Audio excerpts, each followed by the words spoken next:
Hi anatomy friends, welcome to video number 2 of our exploration of the eye. This video is going to focus on muscles that are associated with the eye. The list that you have, the first two are actually responsible for controlling the eyelids themselves. Orbicularis oculi is going to close the eyelids, whereas another one called levator palpebrae superioris. Levator, we remember from before, levator means to lift. Palpebrae is going to be what the term that is used to refer to the eyelid, and then superioris would be the upper, so the upper lid. The nerves that are going to innervate these muscles. Orbicularis oculi is actually innervated by a nerve that's called the facial nerve, and it's cranial nerve number 7. The facial nerve is actually going to operate all of the muscles of the face, which is how you make all of those different facial expressions, go figure. And then orbicularis oculi is going to be the one that actually closes the eyelids. Levator palpebrae superioris is operated by oculomotor nerve, which is cranial nerve number 3. And although you don't have pictures of these muscles, let me show you what they would look like. Orbicularis oculi is going to be this ring-shaped muscle that goes around the entire orbit and attaches to the eyelids here. Muscles that are arranged in this circular fashion are actually called sphincter muscles, so that when these muscle fascicles or these muscle fibers, these cells, shorten, it's almost like the string in your comfy pant waistband. You pull on those strings, what happens to the diameter of the waistband? It gets smaller. And so orbicularis oculi, when they contract, are going to force the eyelids closed. Levator palpebrae superioris, on the other hand, is going to have to come from above to be able to pull that upper eyelid superiorly. And so when we look at this side shot, here's orbicularis oculi that's going to be on the outside of the eye all the way around, because this is a sagittal section. So we're looking at it from the side. And so it would actually be encircling the entire thing. So we're seeing just two slabs of it, but orbicularis oculi, levator palpebrae superioris is going to be this muscle that comes from above and is going to attach to the eyelid. So what orbicularis oculi does to close it, levator palpebrae can pull from behind. And so when we look at your diagram, the first muscle that I want to label is this piece here as levator palpebrae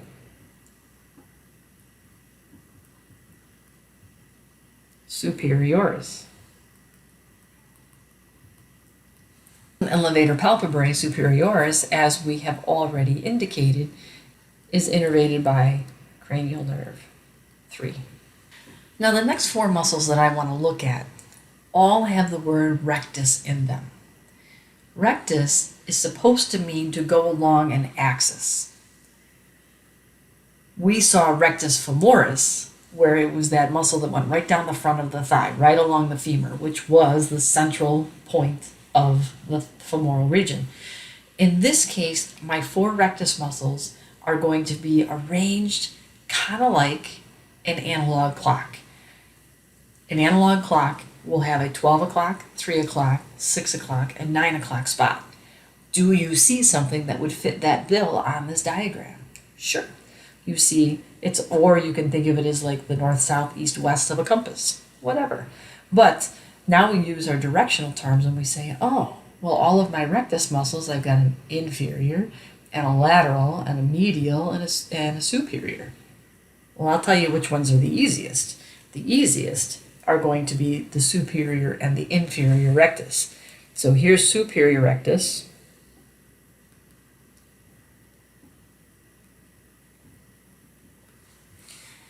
which would be found just below where levator palpebrae superioris is attaching to the eyelid.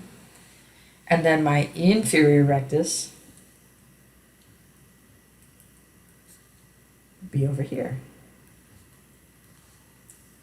Medial and lateral rectus, how do you know which side of the eyeball is which? On our models, you could see where the nasal cavity would be, and that would have to be the medial side, right? Well, let me give you a point of perspective. How are you going to know which side is medial? I want you to look for this structure, this little loopy structure right here. This little loopy structure is always going to be on the medial side of the orbit. So that means this muscle must be medial rectus, making its opposite, or its antagonist over here, the lateral rectus, leaving us two muscles. These two muscles are going to end in the word oblique.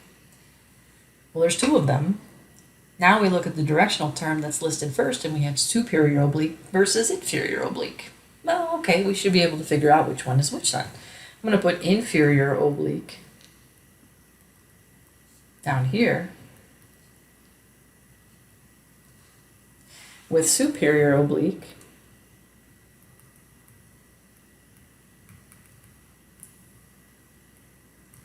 up here. If I were to go to our model, what I see on the very top of the model is a muscle that is going to attach to the eyelids, making this levator palpebrae superioris. Now, this model does not show orbicularis oculi. I've got another model that does that. I just forgot to bring it with me. But if I remove the eyelids, I can now see, maybe not as well as I'd like. Maybe I can see it. I can see muscle on the 12 o'clock. I can see muscle on the medial or the lateral side here. I'll turn it for you a little bit. There it is on the side. And then here's another muscle on the medial side. And then I see a muscle going straight back on the inferior surface. But then I see a second muscle that looks like it swoops around the eyeball. That would be inferior oblique. If I take the eyeball out,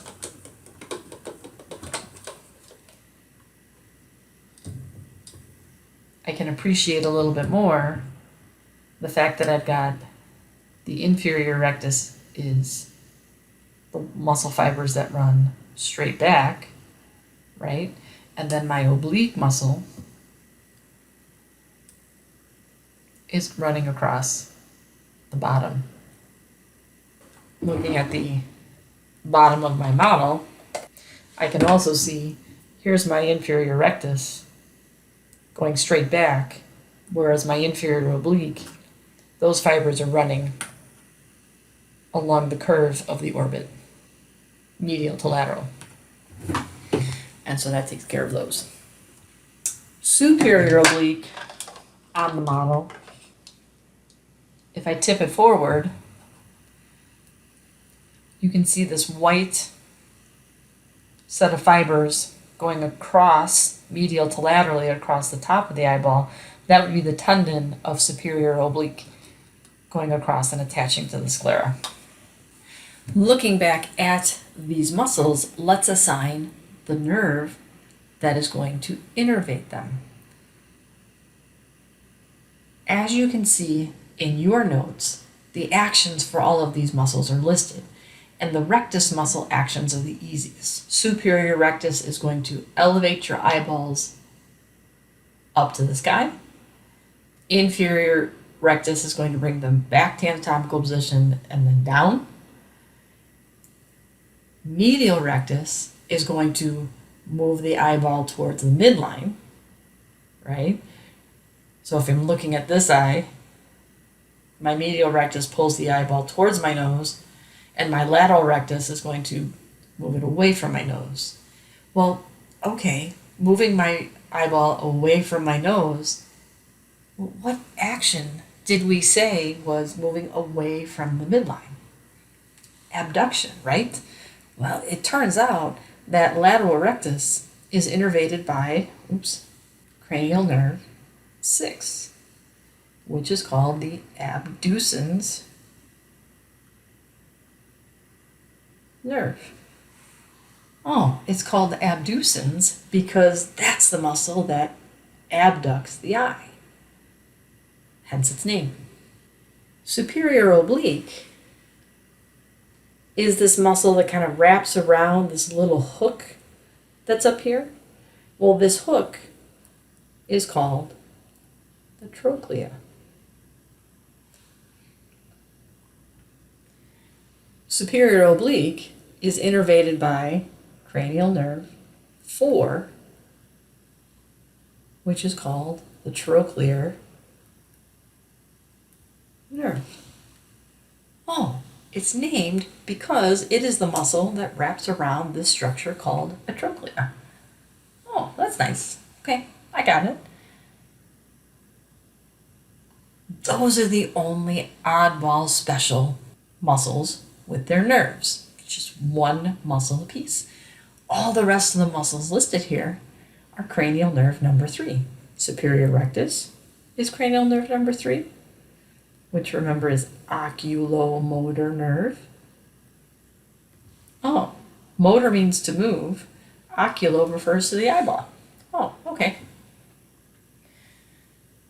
And so inferior oblique is cranial nerve 3. Inferior rectus is cranial nerve 3. Medial rectus is cranial nerve 3. That takes care of all of our muscles. And there's the list for you to reference if you need to. This diagram is a lateral view of the eyeball within the orbit, and you can see how those muscles stretch all the way through to the back of the orbit. And then they would pull on the eyeball to move it in the different directions that they're in. What I want you to label on this can't completely be done because there are some arrows missing on your diagram, and so I'd like you to add these, please. First of which is going to be this muscle that's hiding back here.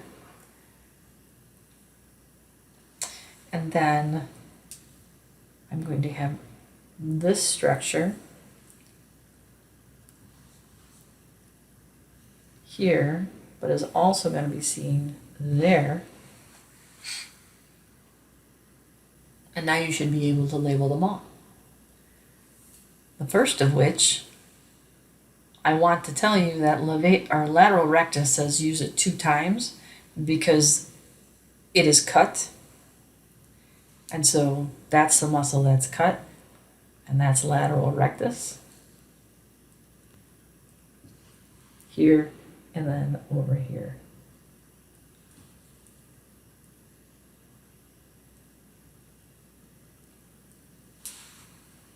I'd like you to label the rest of this image, and later you will get a practice set in order to check your work for later, but I'd like you to label this on your own.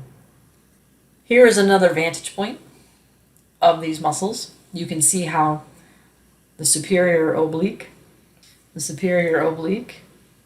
coming here and then taking a harsh turn across the top of the eyeball, thanks to the trochlea, this pulley. And then you've got your 4 rectus muscles just going straight back. And then your inferior oblique, you can see it as a shadow scooping under the bottom of the eyeball. This is a video that I will attach to Canvas for you to watch if you would like. It just shows again how these muscles are attaching to the eyeball and then how it is that they would then move within the orbit in order to track and focus on, or track on the object that you're actually wanting to focus. That is it for the muscles that move the eyeball. Thank you for watching. I hope that was helpful.